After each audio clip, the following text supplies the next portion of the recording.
داستان ایمان فروشوں کی قسط نمبر 221۔ تمہارے پاس کوئی زہر ہے؟ سپاہی نے پوچھا۔ لڑکی نے قہقہہ لگایا اور کہا، تم بدھو سپاہی ہو، ہماری خوراک مچھلی ہے، مچھلی کا پتا زہر سے بھرا ہوتا ہے۔ تم نے دیکھا ہے کہ ہم یہاں بھی مچھلیاں پکڑتے ہیں۔ میں مچھلی کا پتا الگ کر کے چھپا لوں گی اور اس میں سے چند قطرے بوڑھے کی شراب میں ملا دوں گی، پھر اسے سیر کے بہانے دریا کے کنارے لے جاؤں گی۔ پھر میں تمہیں کس طرح لے جاؤں گا؟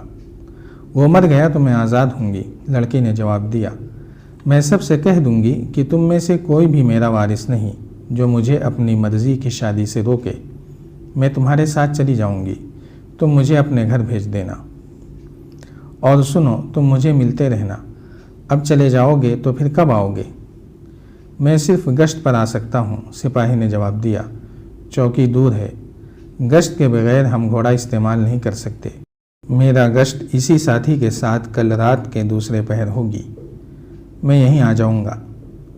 ذرا دور رہنا، لڑکی نے کہا، میں تمہیں راستے میں ملوں گی، کہیں چھپ کر بیٹھ جائیں گے۔ لڑکی نے اس کا ہاتھ پکڑ لیا۔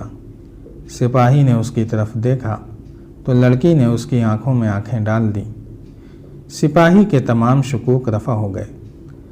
وہ جب اس جگہ پہنچے جہاں سے لڑکی کا گھوڑا چٹان کی اوٹ میں ہو گیا تھا، انہیں تمام آدمی نظر آئے۔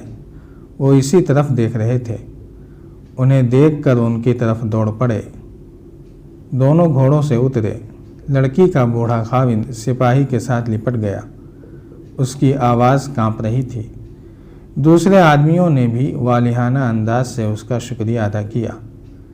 لڑکی نے انہیں جھوٹ موٹ کی کہانی سنا دی اور کہا کہ اس سپاہی نے اپنی جان خطرے میں ڈال کر اسے بچایا ہے، ورنہ گھوڑا اسے کسی پتھریلے کھڈ میں گرا کر مار دیتا۔ دونوں سپاہی چوکی کو واپس روانہ ہوئے۔ راستے میں اس سپاہی نے اپنے ساتھی کو بتایا کہ اصل واقعہ کیا ہوا ہے۔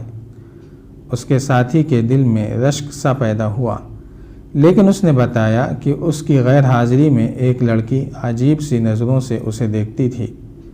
یہ سپاہی اپنے ساتھی کے پیچھے جانا چاہتا تھا، مگر پیدل پہنچنا ممکن نہیں تھا۔ باقی آدمی پیچھے کھڑے رہے۔ وہ بہت آگے چلا گیا۔ دو لڑکیاں بھی آگے گئیں، جن میں سے ایک اس کے ساتھ باتیں کرنے لگی۔ باتوں باتوں میں لڑکی نے اس سپاہی کے ساتھ محبت کا اظہار کیا اور اس سے پوچھا کہ وہ اسے پھر کب ملے گا۔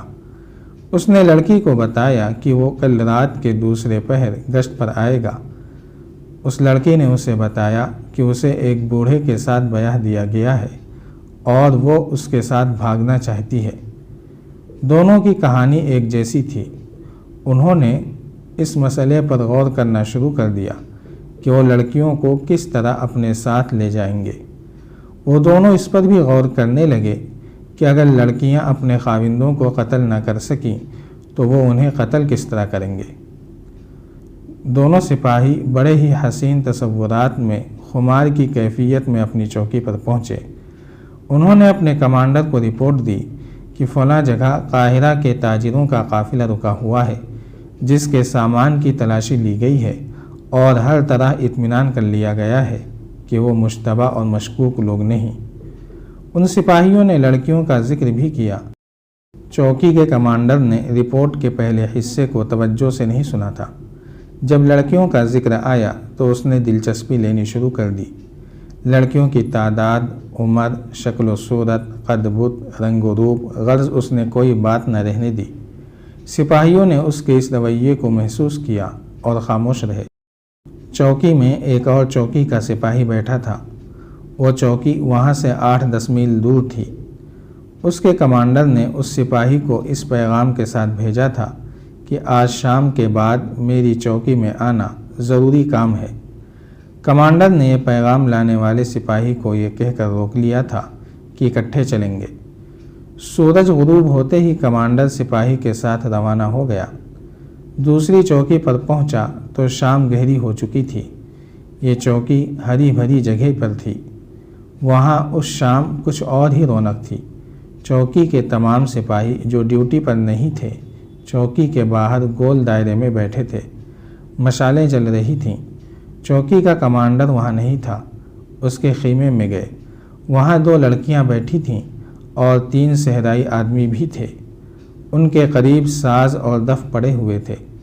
مہمان کمانڈر کے آتے ہی کھانا چنا گیا۔ سب کھا چکے تو چوکی کے کمانڈر کے کہنے پر سازندے اور لڑکیاں باہر چلی گئیں۔ دوسری چوکی کے کمانڈر نے پوچھا کہ یہ کون لوگ ہیں اور باہر کیا ہو رہا ہے؟ یہ لڑکیاں ناچنے والی ہیں، کمانڈر نے جواب دیا، اور ان کے ساتھ سازندے ہیں۔ یہاں سے گزر رہے تھے، پانی پینے کے لیے رکے تو میں نے انہیں بٹھا لیا۔ لڑکیاں اچھی لگیں، میں نے انہیں کھانا بھی کھلایا۔ یہ کہیں جا رہے تھے، میرے کہنے پر رک گئے۔ آج رات انہیں یہیں رکھوں گا۔ مجھے یہ سلسلہ اچھا نہیں لگا، دوسرے کمانڈر نے کہا۔ سرحد پر آ کر یہ عیاشی سپاہیوں کو خراب کرے گی۔ اس کے بغیر سپاہی زیادہ خراب ہو رہے ہیں، میزبان کمانڈر نے کہا۔ ایک ہمارے وہ ساتھی ہیں جو شہروں میں عیش کر رہے ہیں، ایک ہم ہیں جو معلوم نہیں کب سے آوارہ پھر رہے ہیں۔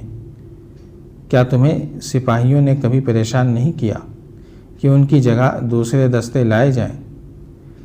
میری چوکی میں تو 2 سپاہی آپس میں لڑ بھی چکے ہیں، مہمان کمانڈر نے کہا۔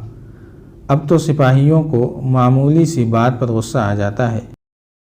سپاہی انہیں چیخ چیخ کر داد دے رہے تھے۔ 3-4 سپاہیوں نے لڑکیوں کی طرف پیسے پھینکے، جو لڑکیوں نے یہ کہہ کر واپس کر دیے کہ وہ وطن کے محافظوں سے پیسے نہیں لیں گی۔ ان کے سازندوں نے بھی سپاہیوں سے کہا کہ اگر وہ ناچ گانے سے خوش ہوتے ہیں تو انہیں جب بھی بلایا جائے گا وہ بلا اجرت آ جایا کریں گے۔ ان تماشائیوں میں 2 کمانڈر تھے۔ ان کے عہدے کوئی زیادہ اونچے تو نہیں تھے، پھر بھی وہ ذمہ دار افراد تھے، اور وہ دونوں اپنی ذمہ داریوں کو بھول چکے تھے۔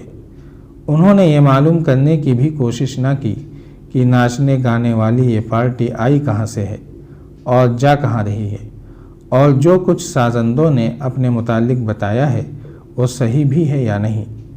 کمانڈروں نے یہ بھی نہ دیکھا کہ تماشائیوں میں مصر کے صحرائی لباس میں جو چند ایک آدمی بیٹھے ہیں وہ کون ہیں اور کہاں سے آئے ہیں، اور ان کمانڈروں نے یہ بھی نہ دیکھا کہ چوکی کے 4 سپاہی گشتی پہرے سے جلدی واپس آ گئے ہیں اور ان کی جگہ دوسرے 4 سپاہی پہرے کے لیے گئے ہی نہیں۔